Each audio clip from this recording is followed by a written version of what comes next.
Una vera bomba è esplosa questa sera a Napoli e, se sei tifoso del Napoli, preparati. Perché ciò che sta accadendo dietro le quinte potrebbe cambiare completamente il destino del nostro club. Siamo tornati con un altro aggiornamento bollente. Di quelli che fanno battere il cuore e tenere gli occhi incollati allo schermo. Come sempre, il nostro impegno è portarti le notizie più fresche e rilevanti, con la credibilità e la passione di chi vive il Napoli da vicino. Prima di addentrarci in questo argomento elettrizzante, lascia il tuo like e iscriviti al canale per non perdere nessuna novità. Oggi, qualcosa di grandioso si sta preparando dietro le quinte del Napoli. E le voci che circolano indicano che potrebbe essere un movimento storico per il futuro della squadra.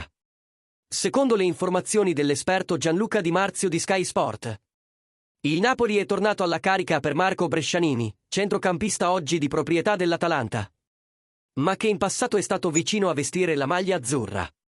Il club partenopeo ha effettuato un primo contatto per discutere il possibile trasferimento, offrendo circa 15 milioni di euro per il giocatore. Tuttavia, l'Atalanta non si è ancora espressa ufficialmente e ha lasciato intendere che cederà Brescianini solo se riuscirà a garantirsi un sostituto con caratteristiche simili. Il nome di Yunus Musa, attualmente in trattativa per lasciare il Milan, appare come una delle opzioni valutate dal club bergamasco per colmare l'eventuale vuoto, il che potrebbe sbloccare l'operazione.